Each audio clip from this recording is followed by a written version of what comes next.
আব্দুল হান্নান মাসুদ জুলাই আন্দোলনের অন্যতম একজন বীর সৈনিক এবং যে কয়জন সামনে সারির যোদ্ধা ছিলেন তাদের মধ্যে অন্যতম একজন। গতকাল তার নিজ এলাকায় বিএনপির কতিপয় বিপথগামী সন্ত্রাসীদের কর্তৃক তার উপর হামলা করা হয়েছে। এই হামলার তীব্র নিন্দা জানাই। একটা জিনিস চিন্তা করেন, যদি আজকে হাসিনা পতন না হইতো, যদি হাসিনা সরকার থেকে যাইতো জুলাই আন্দোলনের পরে, এই হান্নানদের কি অবস্থা হতো?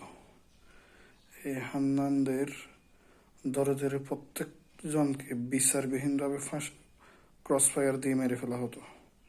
তারা হলো সেই হান্নান মাসুদ। হতে পারে সে ব্যক্তি হিসাবে তাদের ভুল ত্রুটি থাকতে পারে, তার মানে এই না যে হান্নান মাসুদকে এইভাবে প্রকাশ্যে হামলা করা, এটা সন্ত্রাসী কায়দায় হামলা করা, এটা খুবই নিন্দনীয় কাজ হয়েছে।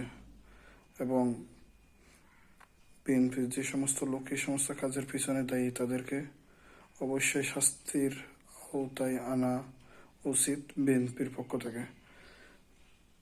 সোশ্যাল মিডিয়ায় দেখা যায় যে বিএনপির লোকজন প্রচার করছে যে হান্নান মাসুদের সাথে আওয়ামী লীগের লোকজন ছিল, এই জন্য আওয়ামী লীগকে পুনর্বাসন করছে, এই জন্য এই অজুহাতেই তাকে হামলা করা হয়েছে। সোশ্যাল মিডিয়া কল্যাণে আমরা যেটা জানতে পারছি, বিএনপির লোকজন যেটা প্রচার করছে। আচ্ছা, এটা যদি বলি যে বিএনপির মাধ্যমে কি আওয়ামী লীগের পুনর্বাসন হচ্ছে না? বিএনপি তো চাইতেছে আওয়ামী লীগকে আবার নির্বাচনে আনার জন্য। তাইলে এটা কোন ধরনের অজুহাত হলো যে হান্নান মাসুদের সাথে আওয়ামী লীগের নেতাকর্মী ছিল, এই জন্য তাকে হামলা করা হয়েছে? এটা আসলে একটা অজুহাত। মূলত হচ্ছে সেই আমরা স্বৈরাচারী আওয়ামী লীগের যে কর্মকাণ্ড ছিল সেদিকেই আমরা ফিরে যাচ্ছি। যেমন ধরেন, কোনো প্রার্থীকে তাদের পছন্দ হলো না, তাকে আমরা মারধর করলাম।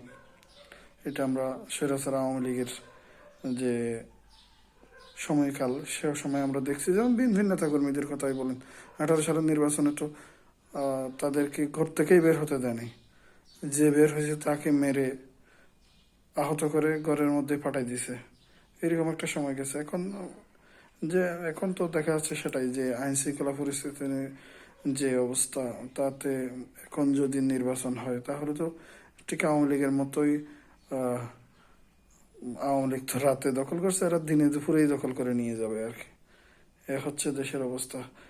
সর্বশেষ যে আব্দুল হান্নান মাসুদের উপর যে হামলা হয়েছে তার তীব্র নিন্দা জানাই। এই ধরনের হামলা যারা করেছে তাদের অবশ্যই বিচারের আওতায় আনা উচিত।